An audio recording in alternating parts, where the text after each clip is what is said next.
Welcome to the Harvesting Wisdom podcast. Together we explore the vast landscapes of life, delving into the rich soil of experiences, sowing the seeds of curiosity, and harvesting the profound wisdom that each episode unfolds.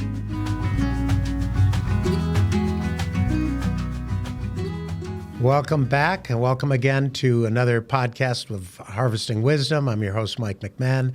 Today I have a really interesting guest that you guys are going to love, Dr. Bruno Basso. And he is big time into climate and into agriculture. That's his degree.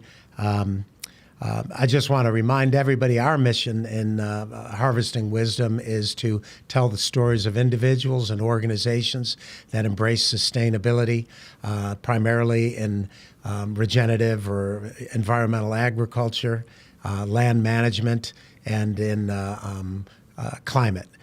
We believe that these are things that are really important for us to have a thriving society and to pass on what we can to generations in the future.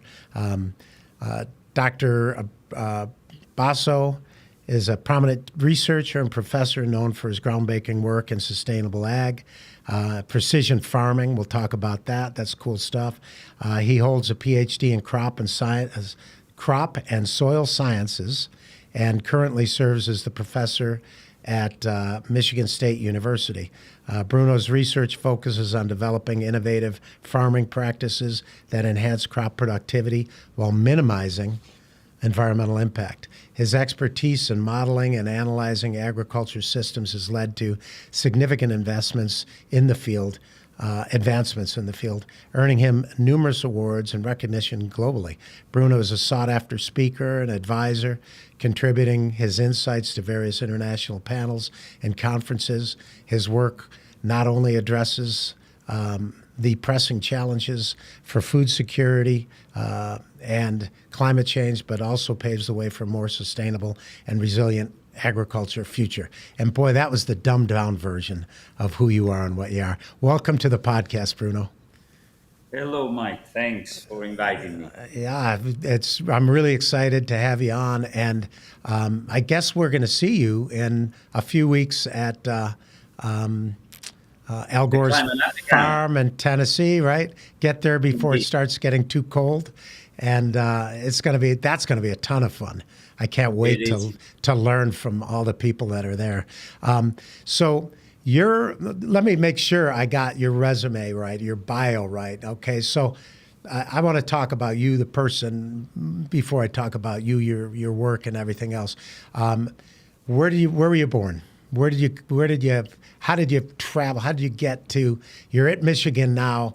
You had to have multiple degrees, different schools. What inspired you to get into agriculture that's a certain breed of people, right?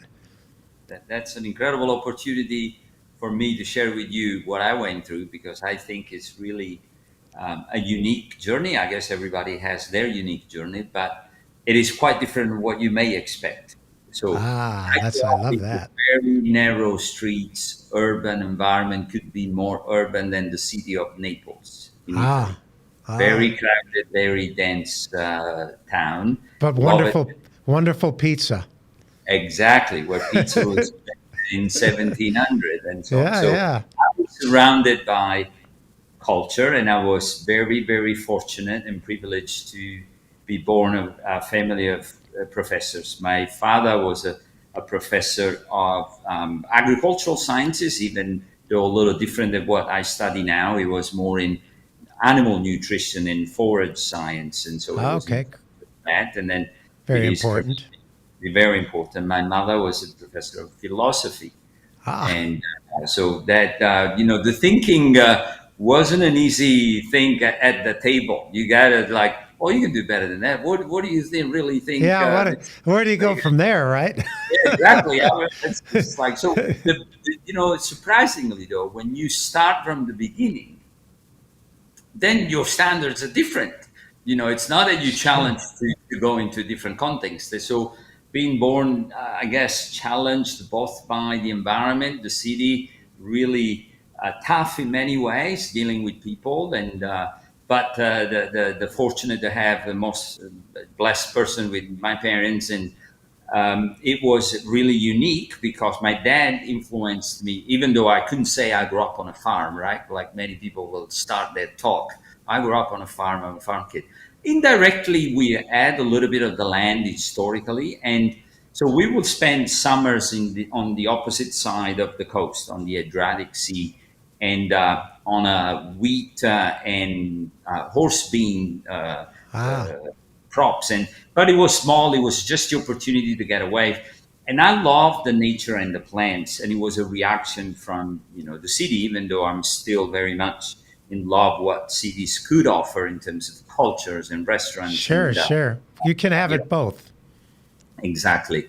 Anyway, I decided to study agriculture, and before that, even plant sciences and soil in general, because I felt first I had a passion for food. That's another thing you grew up with, Yeah. surrounded by fresh ingredients all the time. The Italian cuisine, especially the Neapolitan cuisine, is based on fresh ingredients, locally grown. You will always Uh-huh. have in season. We would see things that will come and quickly go, and that was it. It was a privilege. So you better take advantage of these freshly harvested apricots that won't see in the next And month. so much, and it's so, as a kid, we did the same thing, and it's so much more fun. Remember when Much peaches more fun. peaches came out, or watermelons, or corn was finally? Exactly. Oh my God! It was like now it's like always there at the supermarket. It's So I thought, what can I study that really helps me cultivate the passion of basically treating yourself well? I always understood you are what we eat and what we right. eat, and so that goes one next layer down how you feed the proteins and that we eat. And then the plants. I wanted to help someone. Couldn't be a doctor because I still faint if I see a needle or stake in the blood. So couldn't be a doctor. So I wanted to be maybe a plant doctor and didn't want to deal with plant protection. So I thought I really want to study the compromise, the trade-offs between production, how a farmers makes money. But I knew also that you were using a common good, the soil, the atmosphere, the land, the climate from the beginning. And what is your role in not extracting? And so, how can farmers become a piece of the puzzle, the most important piece of the puzzle, because they basically feed the world, but at the same time, they don't necessarily create this additional complexity and layers. Then we have to go, and clean up after that. And obviously, that doesn't apply to many farmers, which are very good steward on the environment. But the way agriculture is going nowadays, Hmm. that has over at least I would say the last few years. But think like people like you and Joe and many things have changed in the goal of getting more regenerative and this alternative way of farming. Just to finish the story, I was, and that's another thing you may not realize, I was a professional soccer player, Oh professional my! in Italy. Everybody, I So got to tell you, everybody in Europe was a professional soccer yeah, player. just about. Everybody I meet, right? And So it's such an amazing. It's not a sport I grew up with, but when I go to Europe or anywhere in the world, soccer is everything, yeah. and No, for especially sure. during the World Cup. I want to make sure I don't break. I wasn't any Maradona or Messi, but I was on the promising side of becoming a good player. I was when I was 15 until the 17. Long story short, I got hurt, and that was the best thing that could happen to me or Oh to my yeah. dad, particularly because he said, "Well, if you stop playing, which I knew I couldn't run as much as before, my foot went this way instead of the other way." And so he said, may I read a lot of papers from this very well-known scientist that is a professor at Michigan State, and I'll tell you about this man that I'm still in contact now. Joe Ricci is 87 years old, very very wise fellow, and he was the pioneer of modeling the system of soil plant atmosphere interaction with government and central intelligence being invested in him to predict how much wheat was produced during the Cold War in Russia. And so my dad, that was again an academic, read and says, "This is the guy I always thought about. What is the best that I can give to my kids?" So we wrote and there was an Italian person that we knew that was studying under him. So can Bruno come and spend the summer here? Anyway, I came, and there was love at first sight, both with the type of research, the way the research that Joe was doing. I had the privilege to travel the world with him, and he inherited the initial version of the model into something much more complex, which we will talk about when we get into the detail, which is this mechanistic model that models the process, understands the mechanism, and has a Latin name called Salus, System Approach for Land Use Sustainability. Very appropriate to your mandate, your Love mission. it. Sure. Another thing, you want to harvest the wisdom when everybody loves going to spa, the spa, right? Massage work. I was just in Scandinavia where they do There you spas go. at a different level. It goes 2,000 years back, and spa means salus per aquam, so which is health through water. So Yeah, salus means health, and we wanted to build this model for the well-being of the land. And so, anyway, long story short, they came here, loved the everything that I was doing. Got an undergraduate and master degree. We call the laurea from the University of Naples. First degree more in agriculture and biological systems. Then PhD at Michigan State. In the meantime, I went to Australia, which was an incredible experience. I worked with many colleagues. They opened, going down under is very different at that age, and we're talking pre-internet, so I can tell you. And it's anyway. So decided to do the back in Michigan State. That's where I did my PhD. Continue to work on a system that is now to really a level in the science that we can talk about it that helps quantify dynamics of soil organic carbon, dynamics of what if I do regenerative practices? What are my chances of bringing more, dollars to the wallet and less environmental impact before you implement the change, before you see this happening, that you can't do trial and error and say, I'm going to try, go for 5 years and then go upside down. The technologies at that level of preventing some intervention that will give you maybe less return on investment, both economically as well as, from an environmental impact. Went back after my PhD. I was a professor at the University of Naples for 12 years. And then later, just to be in the context of Italy, I got an offer that I couldn't refuse. And so came back to Michigan State. And so I left. In the meantime, because of my wife's job, I had to move to Rome. And so I left Rome for East Lansing, just to put it in a perspective. But it was the best decision that I would make, because I studied and I always felt like the premises I made, I wanted to help people. And Michigan State has allowed me, the US in general, have allowed me to have the tools, the opportunities to take my program, which was still a very big program in Europe, to the next level, to be able to influence, really big thinkers and political levels, or, government, and help them design policies, and or farmers make better decisions if we get into the nuts and bolts of how we use this digital system to make more precise recommendation of what they should be doing on their land.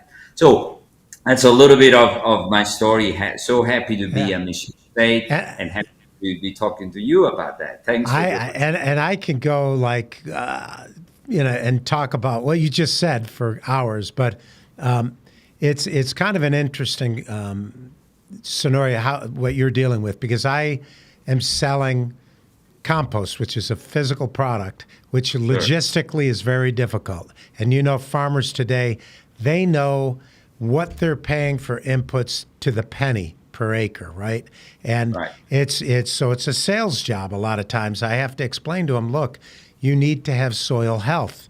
You just can't keep pumping in these synthetic fertilizers. We watch your soil going each and every year, but they've got practices that they've been doing for decades and decades, generationally, where they're still tilling it 3 feet deep, and we got hard alkaline soil, a lot of caliche here, so they think they need to do it. But there are other practices, but they have to see it and believe it. And farmers are risk averse. So we work with them, and I think what I'm trying to do is kind of not say, hey, you got to be organic. That's a federal term, right? If start by being sustainable, maybe sustainable intensification, where, look, if I had a 10,000, and some of my farmers have 10, 20,000 acres, right? So they're real farmers. And if I had that to farm, you're trying to guess at your crop. What crop this year is going to make money? Alfalfa just took a nosedive. I have friends who are alfalfa, and they lost $1 million on 600 acres at a whack, and they're like in trouble right now because alfalfa took that nosedive, right? So you're always guessing, what commodities are going to be work. So it's a very challenging job as a farmer to begin with. And then when somebody comes and says, hey, I want to change your whole perspective of your farming system, then they're like, what? They're not true believers in it. All of them went to school, so they know, but they also learned. So we started to think of technology as being synonymous with industrial agriculture, right? But really, it's not. I mean, technology can still be used. To write the books I'm writing on soil right now, I'm reading. Most of the books I'm reading are from 1870 and earlier. So I'm reading some books that are just, I've read many books that are amazing that talk about stuff. And the farmers back then had no waste. They had to figure things out. They did crop rotation. They were looking at soil health. They didn't have a lot of machinery to use. There's one called 10 Acres and Noth. It was a bestseller in 1868. I'm probably the only one who's read it since 1878. But it's a phenomenal book. I mean, it's got like all the answers. But so how do you take what everybody we've been farming for 10,000 years maybe, right? That's the estimate. So how do you take what people learned in all those millennium and now how do we take the technology and apply it? We tried it, right? And it's been a pretty unsuccessful process. That's right. Industrial farming it's fed the world, don't get me wrong. We had the Green Revolution with Borlaug, and it saved 1 billion people in India. So we know that it works. But, I mean, when he was receiving his Nobel Peace Prize, he was almost crying, saying, this is only a part-time solution. This is only going to work. And we stayed with it. We've been doing it for 50 years since then, right? So how do you so some of your technologies are kind of cool because the reality for a farmer is that we still are in a commodity market in the industrial world. And these guys, they have a price. And if it's not like they're going to, spend $1 million of their own money to be a pioneer because they want to try a new climate smart process, right? So when we talk about what you're doing, walk me through. So I'm guessing you're using satellite imagery, you're using drones, Sure. but tell me how it all works. I will go in the details in a simple way that you will appreciate and start connecting the dots. But let me allow to say for a few seconds, I had the privilege to meet in person on Borlaug because I spent a year at CIMMYT, the Center for Improvement of Maize and Wheat. Yes, that's his big Mexico thing. City. Yeah, exactly. Right. When he was in Mexico. In Mexico, that's where he started by creating this new genetics that were responsive to. Yeah, he was taking north and south, and making avoiding the lodging. That if you put one of the things fertilizer was available, putting a little bit more will make the lodging. These old cultivars basically fall down, not getting anything. He cut the stems significantly by genetics, and so you had this short. Size. Stocky, different program. He changed the harvest index, which is the ratio of the sellable yields. So the head was bigger compared to... when you're doing all that, there's pluses and it's a grand experiment, right? So exactly. a lot of people believe that wheat is why we have obesity and because it's kind of this untested product that has a lot of gluten. right? That's Yeah. being produced, Well, right? there are things. I mean, that's a really complex subject to get into, Yeah. because some of it is also how much you eat and how much sugar you go along with it. It's not just all about. I'm a pasta eater. I don't. I'm in pretty Well, good once shape. you get it, well, Joe and I have a thing we call, and it's appropriate for so many of the topics. Once you Yeah. take a bite out of the apple, Yeah. you know, That's right. Yeah. and Yeah. when It's not sugar, going back. sugar, sugar was part of my life as a boy, and it isn't going Exactly. to go anywhere. It's a matter of how So, much you so let control me it. walk you through what we do here in the lab. First of all, I'm just privileged to have this wonderful lab. I have 30 people in the lab. They all soft money, so I have to raise quite a bit of funding to maintain the programmers and the students and the postdoctorate, training the next generation going into science. So really, really amazing, talented group of people to work with. And so when back on the story, what I learned from my former professor Joe Ritchie on the modeling, that system is the engine of what the digital agricultural piece, which is very different what most of the people would associate now, okay, with precision farming. And yes, to your answers, you need to have a spatial component which comes from different platforms. It can be satellite imagery, it can be airborne, it can be drones, all the way depending on your question, on your scale, and we use all of them. But at the same time, once you understand this spatial variation through satellites, then this continuous observation, you still don't necessarily have the capability to ask what if scenario. What if I do something else? So all the science that Burlog and many others, we capture that into mathematical forms that have been in the function that they develop, the response and when it responds in a particular phase, they're brought into math, coded, and then becomes a system that reproduces the interaction between the process. And it's very important to understand this is not a machine learning or a statistical models or AI where you need a lot of information to train the system. We had a lot of knowledge and science through so many years of wisdom and experiments to be able to capture this mechanism and this feedback into a computer model. Now, this computer model executes, and I'll give you a very simple that everybody would relate. How do we know when corn will put the new leaf out? Plants don't see, the time with the clock. They see time in temperature. So depending on how warm it is, they accumulate their unit, which is this degree days, this thermal time. And so the phyllochron, which is the time necessary for a plant to put a new phyllo for leaf, chron for time, is roughly 52 degree days. So if you are in Florida and you have really warm environment, and it may take 3-4 days to have the plant reach that number of degree days necessary. If you are in Michigan, it takes a long time. So the model reads the weather, a file, the information that available, and it basically predicts when things are going to happen under different management strategies, under different soils, under different. So the engine of this, what we call now, because it got more complex, a digital twin. So we grow plants on the computer, but we place them in a context that is realistic, which is the farm that the farmer sees. And the farmer has an understanding of what has got, I guess, my program to be a little bit more successful over the years is that I understood, like you said, completely agree on farmers are risk adverse. Obviously, you and I don't have a skin in the game when we give a suggestion to them. They are the one making a decision.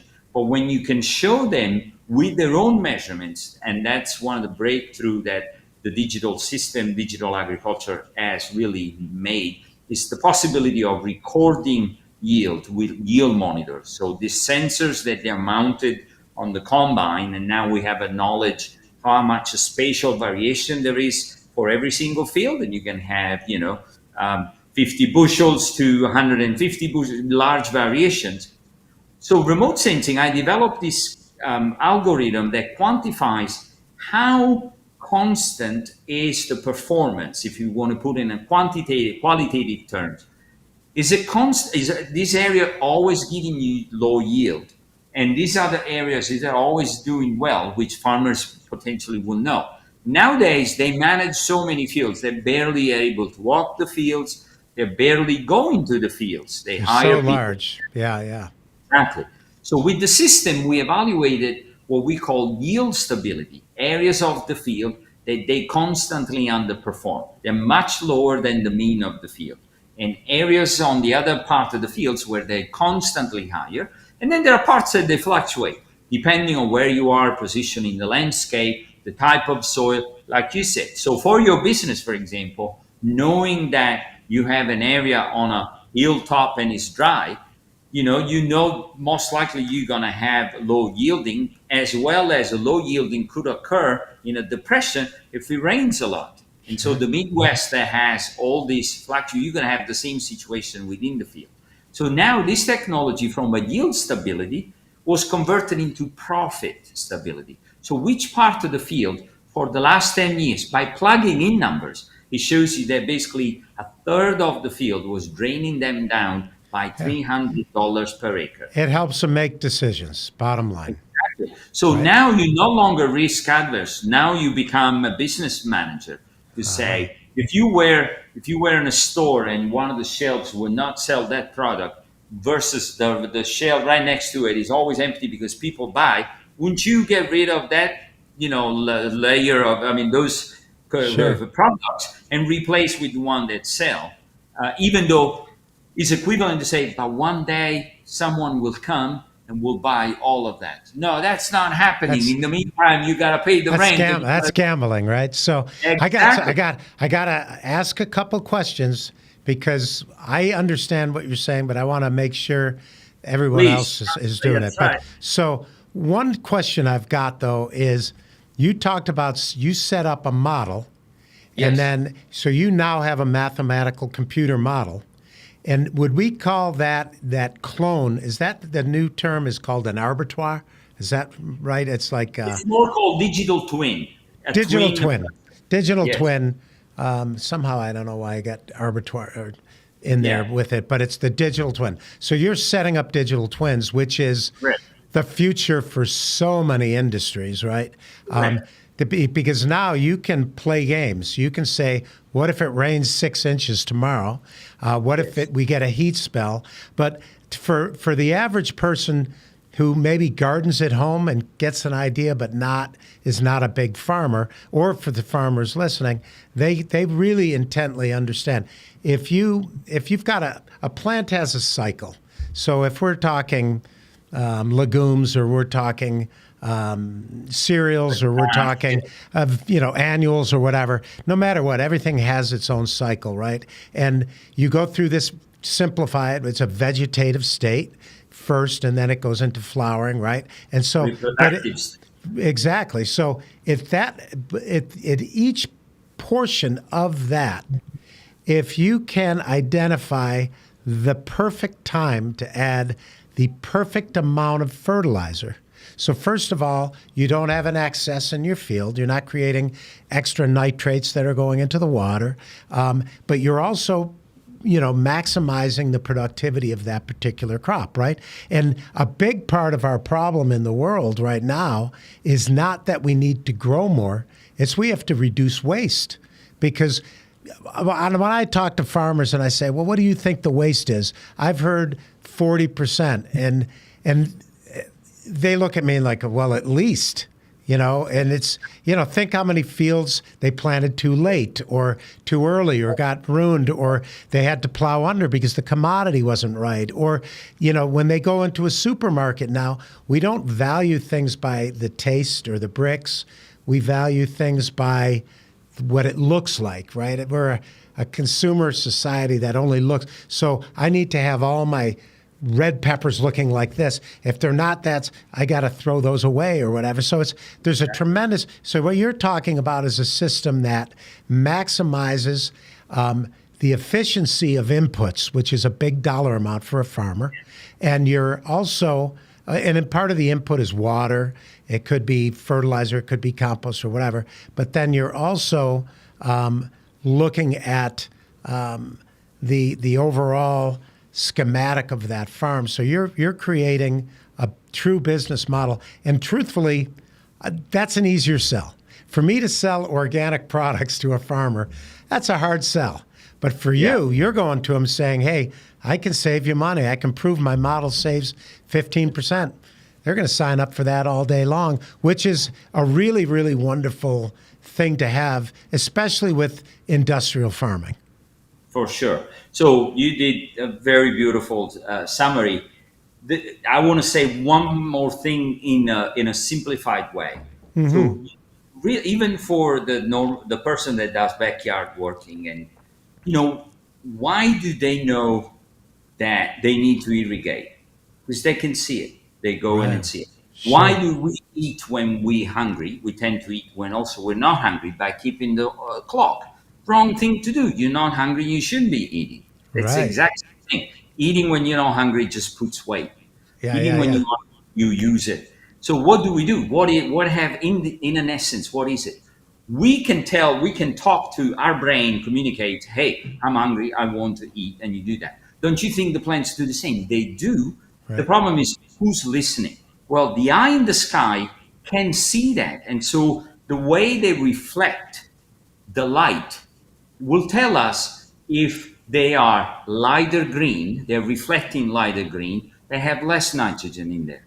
So if this is thermal imaging is what both optical and optical. Okay. Visible, yes, if you go in the visible spectrum, that's when we see plants green because they reflect the light in the spectrum. That's the green. Okay. And so if you see them orangey or green, they reflect the chlorophyll is covered by carotenoid, xanthophyll, all those. So you see them.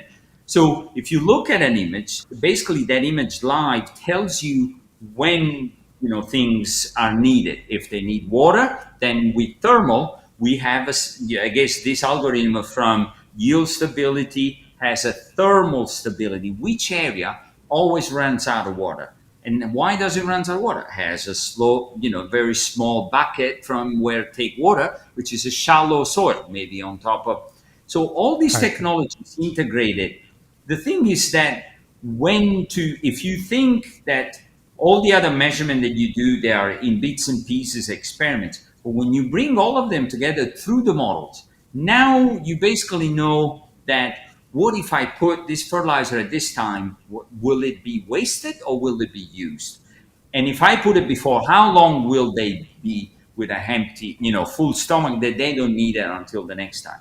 Now, I understand that we're talking about complexity and how we do it. But when it gets translated into what we call prescription, so we send farmers prescription maps, just like the RX that you will get from a doctor. Sounds like the old, it's the same terminology as the old biodynamics, right? Where they had prescription ingredients that they made out. Well, in this case, but this is totally different. Yeah, it's more exactly. No, also because to go from North Dakota to Mississippi, it basically accounts for what the plants in Mississippi are seeing in presence or absence of water or needing nutrients versus in other conditions where now the temperature is much cooler, the phenology is in a different stage, and so be able to capture all that into a system. Those are things that are really hard to be able to do trial and error study. You can't do an experiment, say, let me put 50 and let me have another plot with 100. They have done that for over the last 100 years. We can simulate those systems in 1 second, basically. You run. Yeah, so we have enough knowledge where these models that they still have to be improved, but we have really a good understanding on how we can manage spatial variation by saying this area should really go. And so I kind of use this term precision conservation. So I help farmers transition by giving them an incentives. They came to a grant from the NRCS where the areas where they're constantly low performing, and they've shown through the yield maps, so not even through the simulation, which confirms what they had. The yield map shows over the last 10 years, your corn yield was never greater than 100 bushel. These areas was 220, but you put the same amount. Well, that tells you there wasn't nitrogen. When you convert, because you kept putting and it was sufficient, and so why did you get 220 bushel on this area and here only 100? So you start to have, and you convert that into economics. That area is really red. And so you start selling what I really wanted to help people understand. Agriculture has fed the world, will continue to do that, but it also produces a lot of ecosystem services, clean water, environments for biodiversity. And so farmer, what is really changed, Mike, that people in the next 5 years, sustainability is the biggest revolution and investment that could happen. So it's no Right. longer, oh, I produce this, oh, I produce this in without emitting greenhouse gas emissions or having significantly lower, environmental impact compared to, the mainstream agriculture, demonstrated by quantification matrix. Whether you measure or you simulate this going to a level of, Uh-huh. advanced simulations. And so that's to me is very important, that agriculture will produce food as well as ecosystem services. So those areas that they lose yield and they drain you down with $300 an acre losses on average, just economics, in addition to environmental Right, right, right, pollution. right, right, right. If you put them into pollinators or, basically buffer zones and flower, you start having sequestering carbon from perennial systems. You stop putting fertilizer. You don't need the fertilizer, a Right. pollinator stem, or any other of the Milky Way. You just basically get an incentive to have this transition because you help in the community. So it's very important to understand that the science, and people working in agricultural science, are supportive of the farmers, but they're not supportive of farmers having a solution, not implementing it for any reason. Say Right. you making irrational decision, and everybody does that. But if I'm putting you in front of the evidence that you can make more money while you generate ecosystem services for the community, everybody will be on your side. And so that transition, you can only do three digital twins by understanding. You can't go every single farmer and look Right. at. So But through, yeah, so what I'm going to do is I'm going to take you backward a little bit on please, what you're doing. You talked about pre-internet, right? So when I went to school in engineering, it was yeah, physics based. Now it's engineering is software based, right? And I yeah. had to do. Well, I would say for our field is biology based. Oh The yeah, sure, biology has Sh- come back. sure. But either way, I had to do programming, Yeah, and yeah. I hated it because I'm not. I can't even write a letter without missing a comma or spelling a word wrong. And every single sentence, right? Why I'm doing books is beyond me. It's just to frustrate myself. But Fine. exactly. But we're talking about. You started back in that time period. To me, it was 5 minutes ago, right, when I was there. And I had to use these big, whatever they called them at the time, these monster computers that were Hollerith punch cards and that kind of thing. And boy, we came a long way, baby, right? I mean, technology wise, we have. Now, technology didn't do all the things that we thought Exactly. they would do, right? I thought the internet, Bill Gates wanted an Apple computer in every, or not an Apple, excuse me. He wanted the Microsoft, the DOS system in every home, and we thought it would make people smarter. But we're living in a world of disinformation. We're living in a world that people are not. For instance, since the internet was born, I think there was only one day, and I think it was 9/11, where the number one search words were not porn related. So we know the internet's not always used for all the Sure. things we want, right? So now you're talking about a system, and we're talking about really a system that wouldn't have existed 25 years ago. So I was in the VoIP phone. I had a VoIP phone company, and I had to do voice over internet protocols and everything. And at that time, we were taking something that was data sets, and we were working with that. At that time, that was 2006. I think I had like the first FaceTime cellular device. So Yeah. you and I could see each other.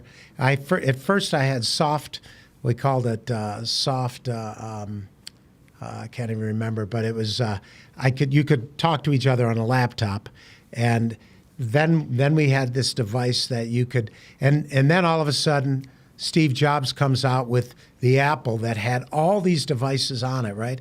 And so GPS, which I use to do, we do native inventories on large properties here because as a landscape, we dig native trees and we do revegetation of the native deserts. And so I had to do a lot of, initially we used satellite prints or flyover prints, and then we started using different GPS devices that got better and better and better.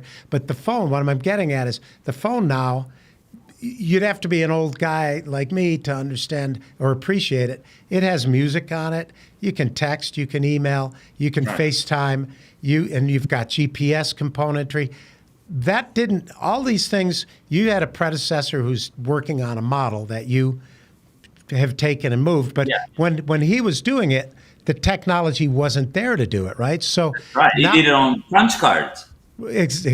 So now you've got this, and you've got drones that didn't really exist. You got satellites, you got thermal imaging, and now you've got this software you've got.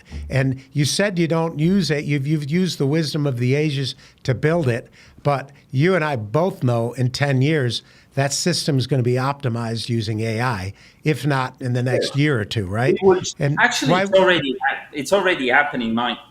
Once you have a validated model and you start generating all the possible scenarios, then you can really train, the system. As long as the model is capturing what is really happening in all this interaction.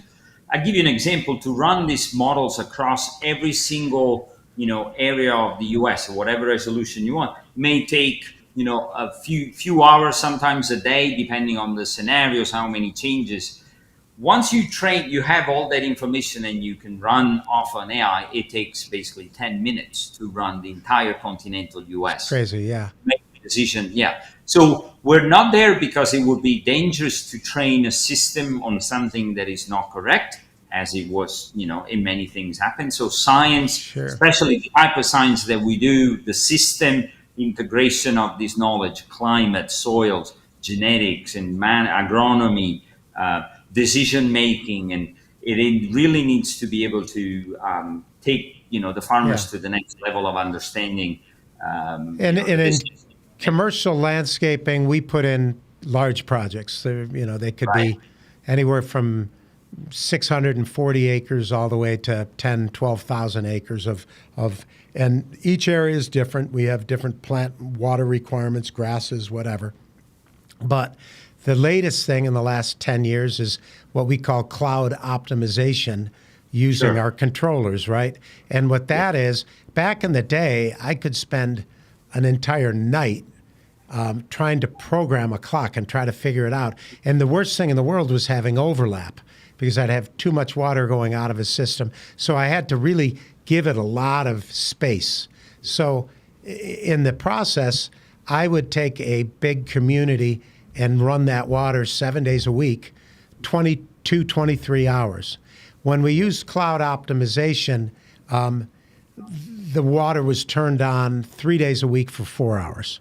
Now, the entire system was not overworked at that point, and the water was just efficiently being used. And that's the kind of technology. But I want to ask a question for you on, you said you're doing this modeling on a big scale, like the national scale.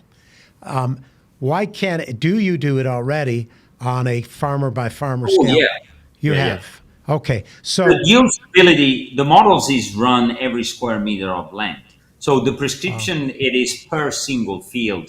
When a farmer receives, you should irrigate on this time live. You do first an evaluation, which you prepare the strategy. Which area responds to what? So this area requires your biologicals to really implement. Now it's not raining, then you won't be putting fertilizer that the plants can't take it up. So it's a strategic and tactical. It is very much for farmer, basically decision making at the field scale.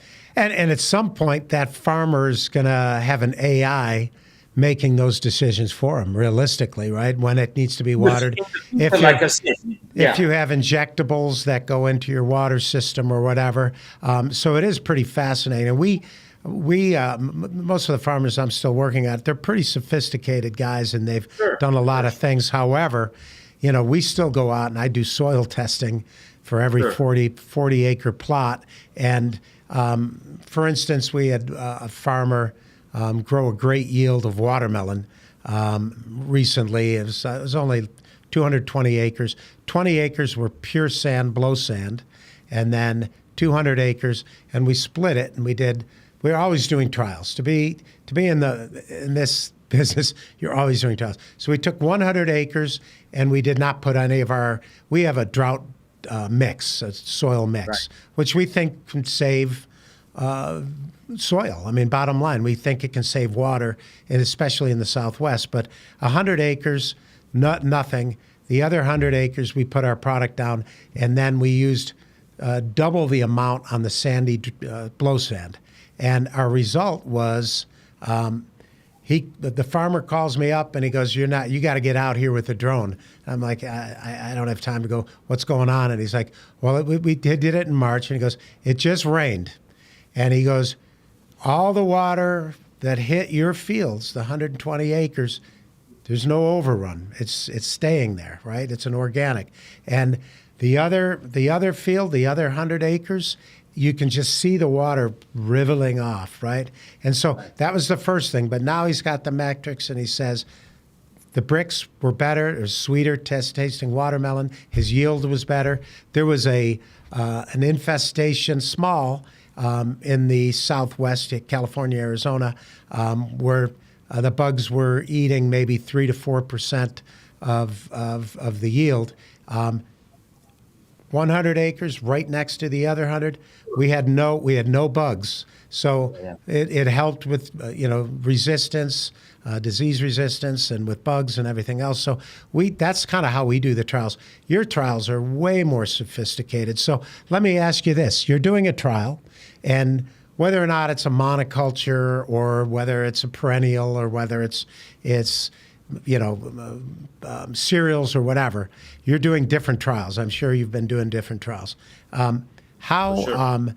can you then take the system and figure out the percentage of profitability that you're creating for that farmer based on Yes.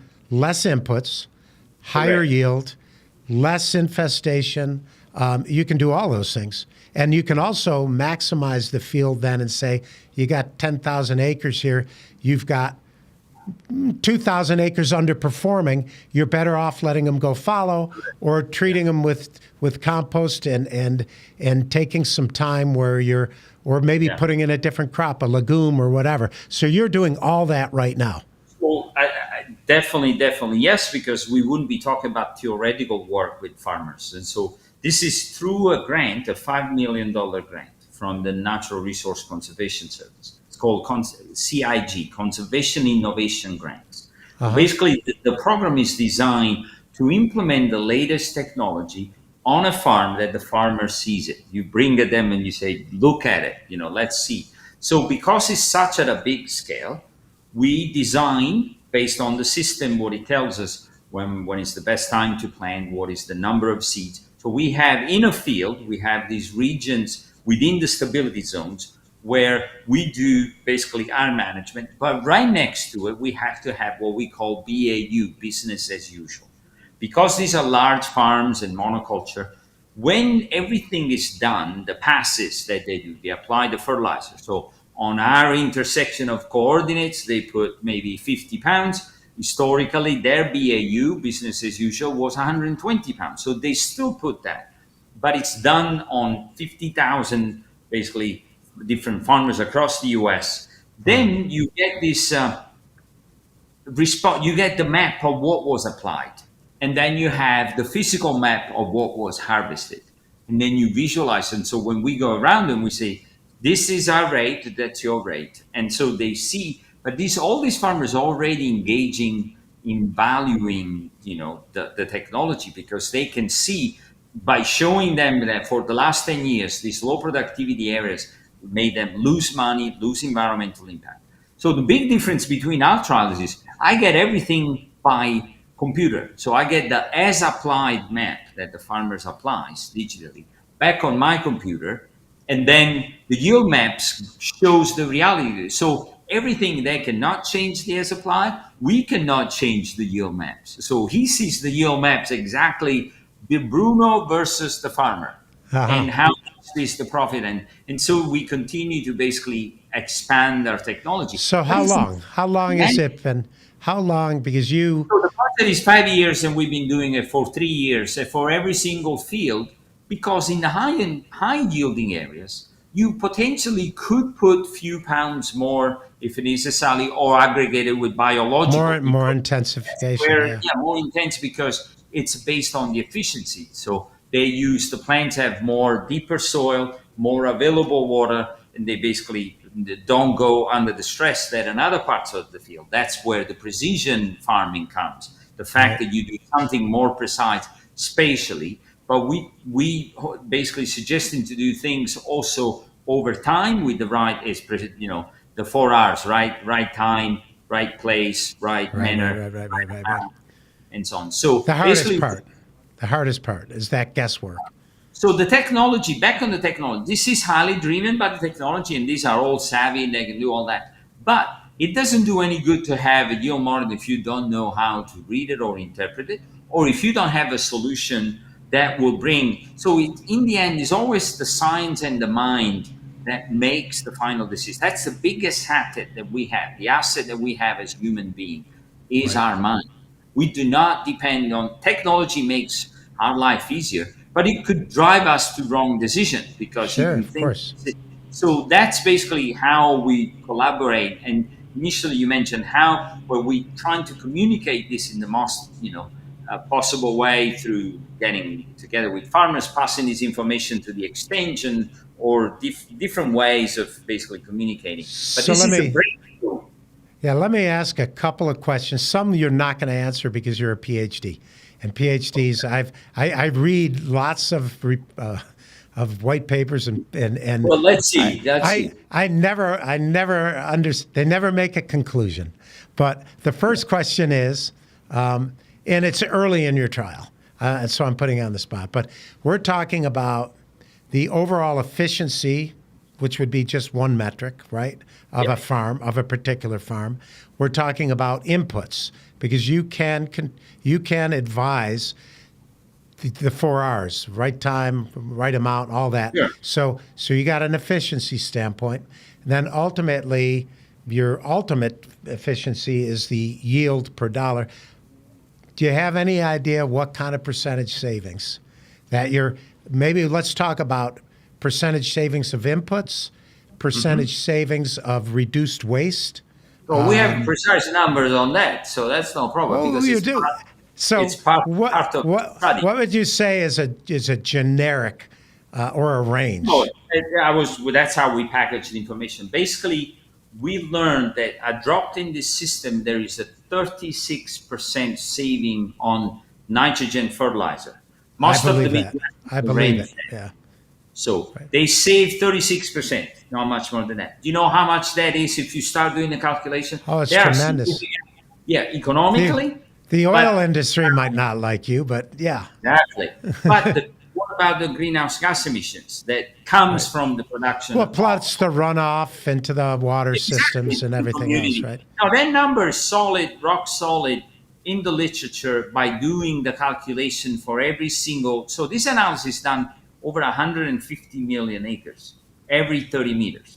Unbelievable. So that's where then numbers come. It's one of the first, one of the things that we really have to be careful in not concluding things that will keep changing is helping farmers basically, first put in front of the evidence that even though they're good farmers and farming is very complex, they're by definition inefficient. They overestimate one area, underestimate others. The one Yeah. that they overestimate are the low yielding areas where instead of managing for yield, they should managing for profit. And Right. farmers have hard time spending less. So the one that if you want to still spend, then spend in areas where you may get, Yeah. Yeah. high, Yeah. any better response and Sure. return on investment. So to me, it's obviously help happy to see farmers, obviously bring more money, but the amount of leaching that we save.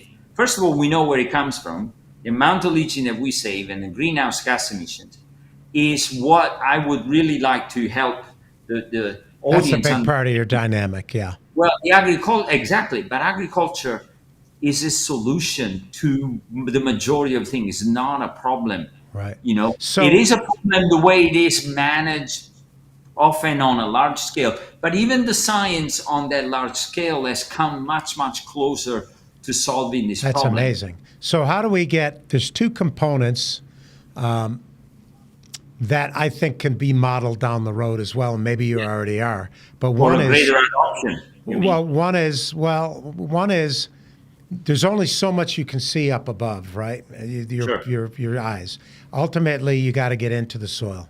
So sure, you're trying to still understand whether or not or how you're improving biology, soil structure, or the chemistry in the soil, and do you have the right ingredients? When is it the right time to put down a compost or to inject in particular fertilizer? sure. So I think of fertilizers as something that helps grow a plant. I think of amendments as something that helps me grow a soil. So Correct. how do you model Yeah. improvement of soil, number one? And then how do you, what was the other question I had is if you're, how do you take care of like crop rotations? Because everything you're doing is as a Sure. farmer, you're always guessing, and you're not guessing on what's the best thing always for my soil or for my Sure. farm. It's like next year, watermelons are going to be worth more money.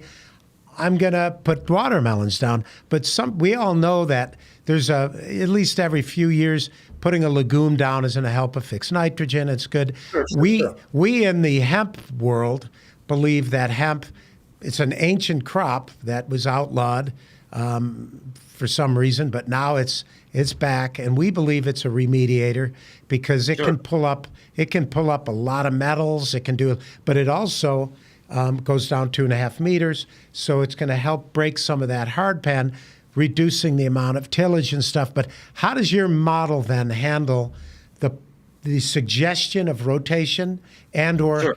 the same concept of you just talked to me about this field here is underperforming. You need to take it offline and you need to work the soil or put in a perennial. So, but how do you do the two things that I'm just Yeah, asking? yeah, yeah. No, very, very important question. And that would be really a major limitation if we wouldn't account for a rotation. So different crops and how the rooting system impacts, the soil, if they're able to go deeper, break the cloud pan. And so rotation is fully accounted. How it is accounted is through the fact that if you grow a crop that uses all the nutrients until the last bit and it's deficient in the end, There's well, takers and givers, right? you account exactly Right. versus a legumes that will continue to mineralize roots or decompose. So rotation is accounted in nutrient cycling and the amount of water that they use. What is very important to know is the duration and when the selection of a crop, even though that's why farming is so complex. It's not just about when you may, and I know where you're based may be different, but up here you got the opposite problem. You may have too much water that you Sure. won't be able to get into the field. Right, You got right. to And your drain. your soil's a little more acidic, ours are a little more Exactly. alkaline.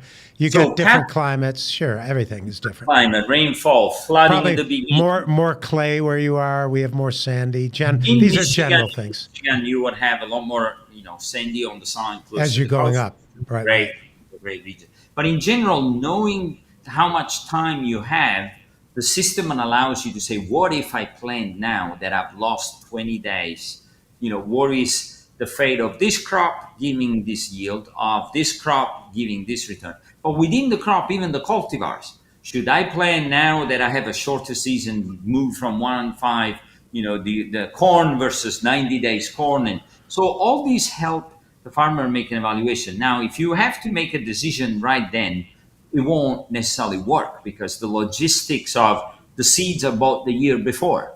But you can predict the amount of input. You can predict the projection of the yield that you Sure. can manage and basically adjust, the contract ahead of time on how you're going to sell and having a knowledge of how much you're going to be harvesting and plan ahead. So the scaling of making a decision, it's always ahead of what it is in season. Yes, you make a decision mostly driven by climate or the logistical, the machines. But when you make this strategic decision, the models will help you understand from the past. You run the model for the last 30 years. You reproduce the past, which you have been observing, to infer about the future. So one of the way we visualize things with the farmers, we say, this is your 30 years climate on the farm. And 80% of the years, this type of approach, if you planted on May 1st, these were the ranges of yield. You will never harvest less than 130 bushels, never more than 160. You good with that? That you make a decision. 50% risk, 70%. So that's what a system, the complexity of this helps. And you can totally model it and say, hey, the option is the scenario A, B, C, D. How much money do you want to make, right? How much input? So that's phenomenal. I'm going to take us away from that because you and I could talk all day on it. But I'm going to ask you, have you? Well, my perspective is this, because our nonprofit not only does the school stuff, we're in Africa, so I do a lot of diversified farming in communities in Africa. We're in Malawi, which is the poorest nation on the planet. We're in Zambia and Zimbabwe. Things are, so I look at things a little bit. People talk about conventional farming and they think it's industrial. Conventional farming has two different terms in my mind. Conventional in our world, in the Western world, is industrial. There's no question. What you're creating is an advanced form of industrial farming that's going to save a ton of money, but it's also going to help save the environment, which is phenomenal. But 50% of the world is subsistence. It's rain-fed agriculture. Much more than that. Yeah, we figure it's a 51%, right? No, 80% of the food comes for agriculture of 2 acres or less. Oh, I like it. Well, no, I'm not talking 2 acres or less. Yeah, but no. I mean, right. The industrializes large areas and it covers that and feeds the world for sure. But people who can't afford any inputs, so they're not buying nitrogen, they're not buying, or they're not buying GMCs.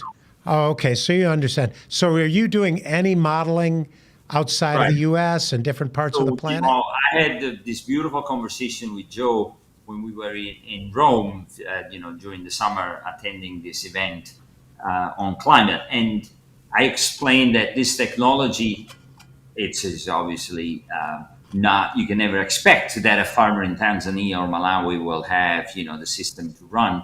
But what we do there, so I have quite a bit of investment from the UN, the Food and Agriculture Organization, the FAO, that works very closely with countries. And so the countries are basically, FAO is to a level almost to impose countries on what to do on some decision making when it comes to agriculture and help them understanding the, how much is the yield. So basically this technology that we developed in the same exact way, unfortunately it cannot get used to provide recommendation, but we predict the food production. So we have a crop yield forecasting system. And so there are areas within countries where there can be a shortage. We just returned from Cameroon a little bit before the summer. Okay. Cameroon, it's really in a very complex situation because in addition to being extremely dry now, but also some level of political and religion threats because it's closer to Nigeria. It's Sudan, the whole thing, sure.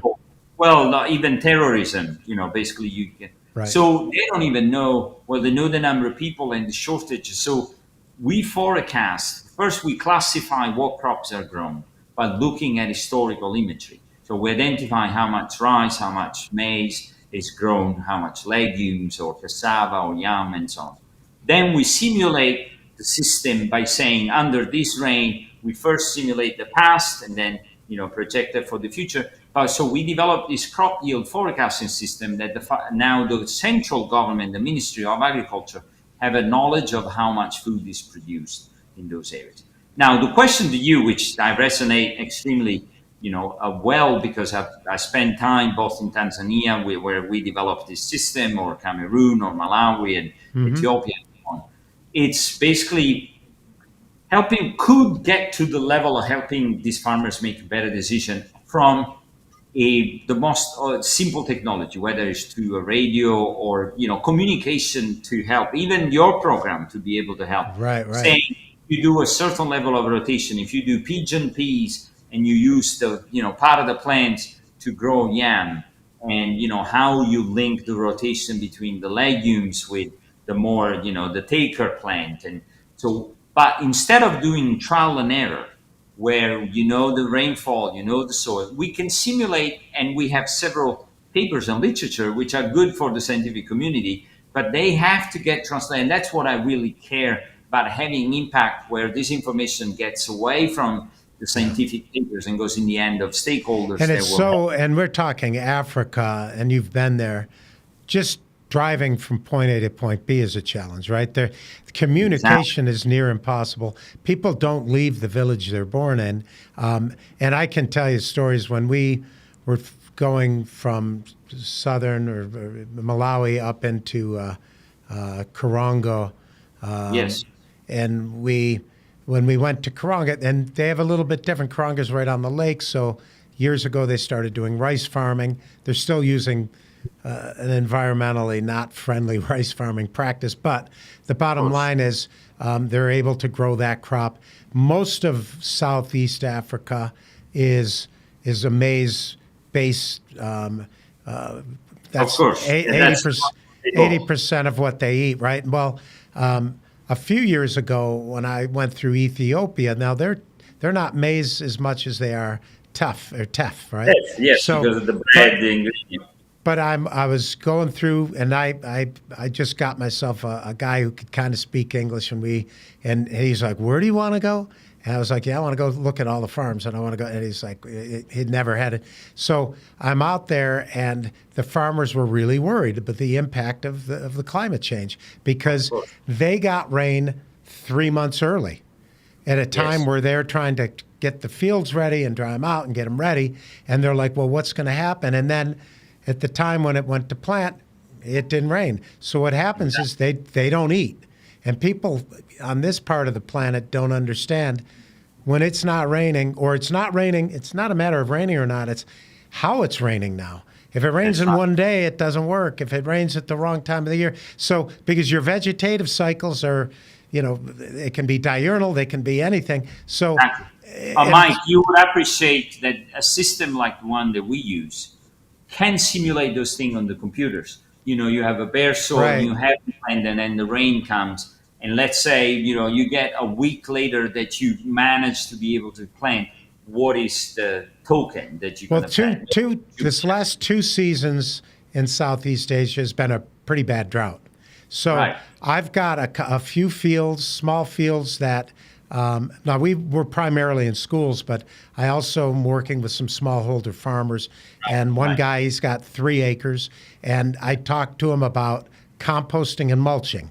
Mulching operates to do the same thing, protect the soil from the sun. But bottom line is he did that. And then I started talking about kind of not a really technical silvoplaster pasture type of, right. So he started growing some trees and some legumes and that kind of thing. But the bottom line here is we're driving out to his farm with him, and we're going to all of his neighbors' farms. Everywhere in Malawi, right?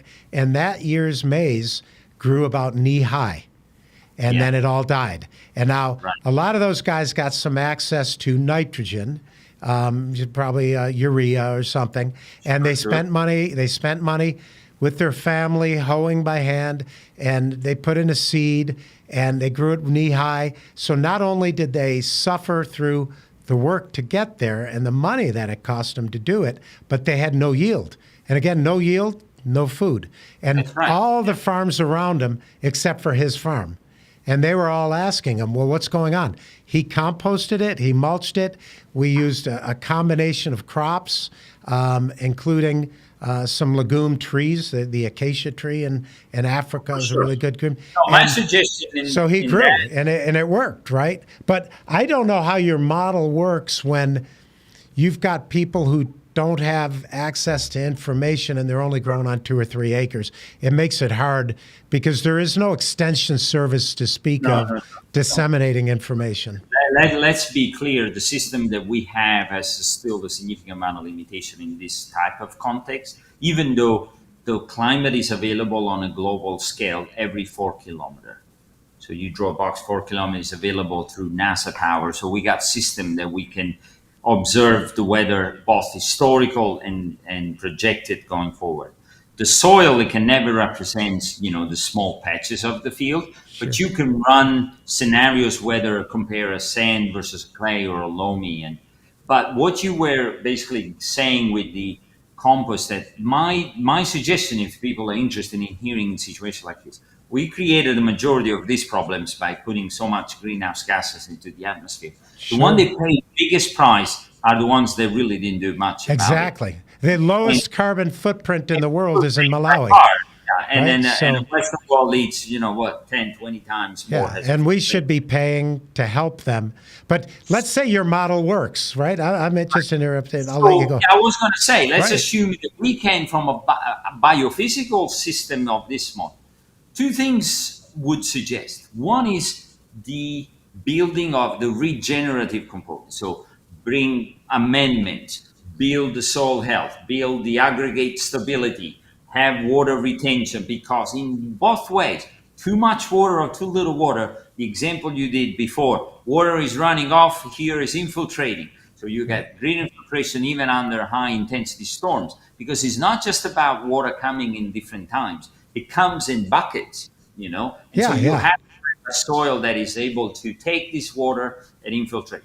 In times of drought, you can't do the water dance. You have to build a system that basically and here's our biggest problem in Africa, right? They have no resources. These people are not supported. There's no safety net. No, exactly. So my point is and Al Gore talked about the inconvenient truth. He talked about we've gotten past the point. I think we're past the point in these parts of Africa because they can't, and so I tell them to compost. They don't even know what it means, but they don't even have the resource to go. It costs more money to buy animal dung in Malawi than it does here in Arizona, because it's a commodity. So what we have to work with them is the systems of chicken or any animals you can. But what they really have is vegetation. So I'm trying to say, okay, there's a way to use green waste.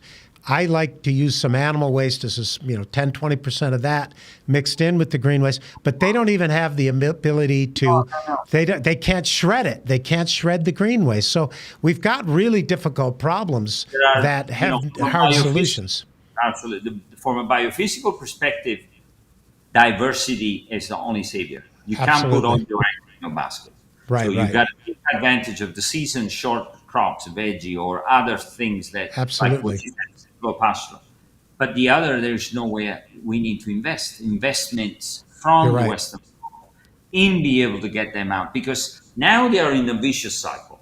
Right. More decomposition, more versus changing them into the opposite by building the soil health, be able to allow rotation, helping them, educating them on how to transition. Because the saddest thing is that previous knowledge that worked for a long time, it doesn't apply anymore, and they're just like basically part of me thinks that they did not engage in industrial farming, so they don't have tons of nitrates, they don't have high metals. So in a way, I think this is kind of a crazy idea. I think at some point Africa might feed the world because the soil is still basically virgin, and so the idea is to get started with some regenerative concepts.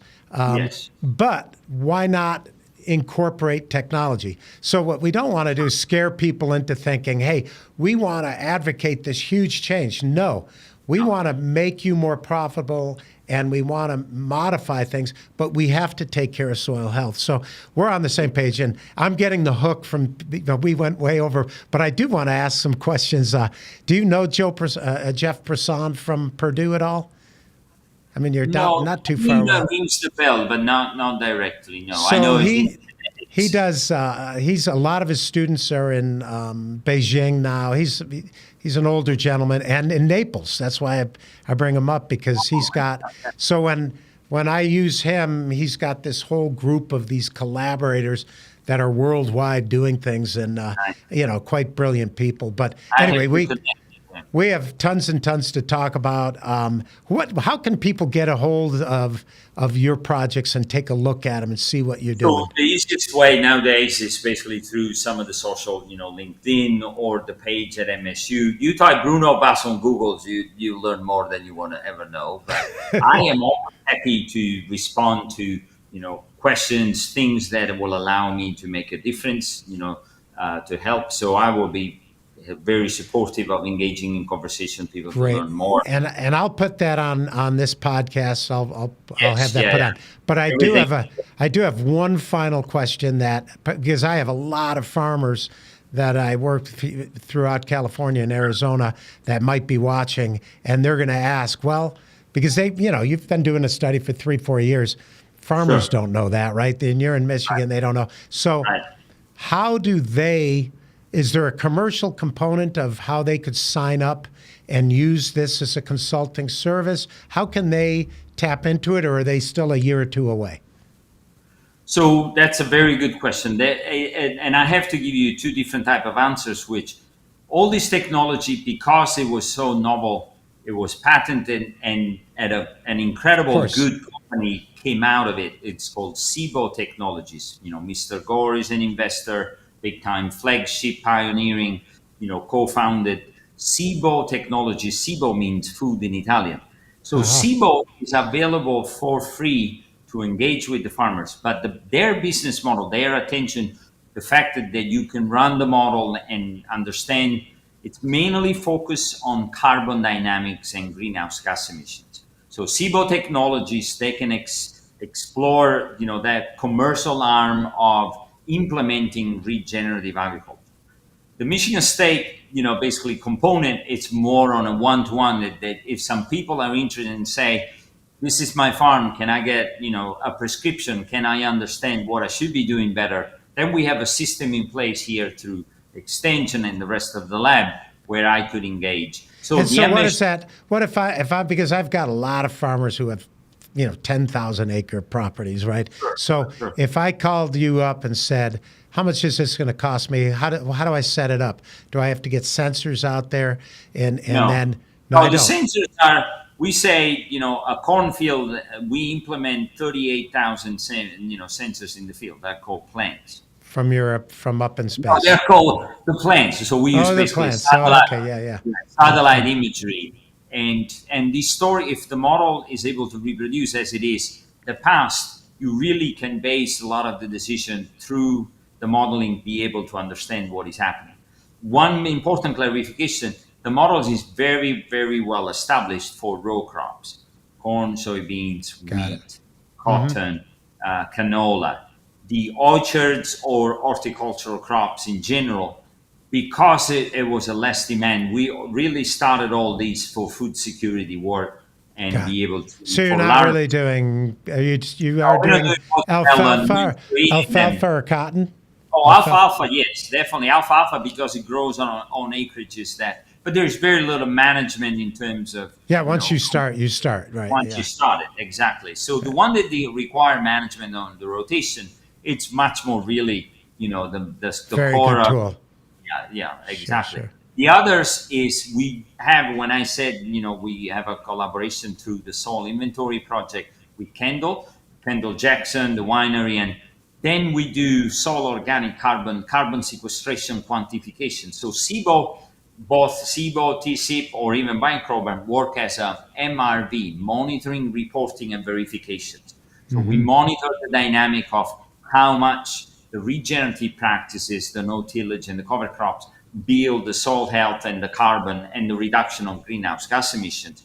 So they can basically sell the ecosystem services of the carbon sequestration to Scope 3 emissions, which is the food companies wanting to basically source ingredients that they were grown with lower greenhouse gas emissions, more sustainable way. So that's really what SIBO does. It quantifies both the greenhouse gas emissions and carbon sequestration for both sustainable sourcing or for offsets and insets, helping Yeah, yeah, companies yeah. quantifying the carbon and so on. For So the that's prescription, amazing. it's much more on the raw crops, and then farmers, all the commodities know about the system, and we work with them pretty much basically at no cost with the university. SIBO hasn't invested in delivering prescription, but it actually may come soon. Okay, that's great to know. Last quick question. Antinori's right by you, right? The ancient Yeah, farm. Now, is that are you exactly. Yeah, are you Tuscany. are you do you like Gaia or Antinori better? Which is Yeah, your? that's a good question. I would say because of my name, I'm more tilted towards Brunello. So the Ah, anti, Brunello to Monticello. All right. that's right, So the Montalcino. Gaia is in Piedmont, Barbaresco, Barolo, Nebbiolo. They're both incredible maker, one better yeah, than the other. I Yeah, so just I fell in love with the Nebbiolas over this last oh, of course, 10 years or so. But and the pairing with food is just another oh level. yeah, yeah, yeah, exactly. So, well, we can go into that next. The Oh, last forever, question: yeah. we're gonna see you. I'm gonna be there for 2 days. I have to be in New York after that pretty quickly. But do you think there's any time to do a little follow up on Al's Oh, yeah, farm and definitely. let's get our And hands dirty and look at stuff? definitely Okay, so. At all the right. climate underground, for sure. I work, on the regenerative research team at Kenny Ford Farm 4 years ago. So you should have a visit of the farm for sure, and we Oh can yeah. talk, Yeah, I'd continue rather conversation spend my there. time out there in the soil rather than Oh in yeah, the yeah, and classroom, we'll you know. But we'll talk with Asher. We'll have the royal tour. okay, excellent. All right, Bruno, Dr. Basso from Michigan and from pretty much everywhere. Some amazing stuff that you've got going on, and look forward to seeing you in a few weeks. And thank you for being here today. It was a great conversation. Thank you so much for the opportunity. Thank you for joining the Harvesting Wisdom podcast. Click subscribe and like for ongoing insightful conversations. Explore our webpage for show notes and additional resources. Visit our guests' webpage for deeper insights. Your engagement is the foundation of our journey, and until next time, keep pursuing wisdom.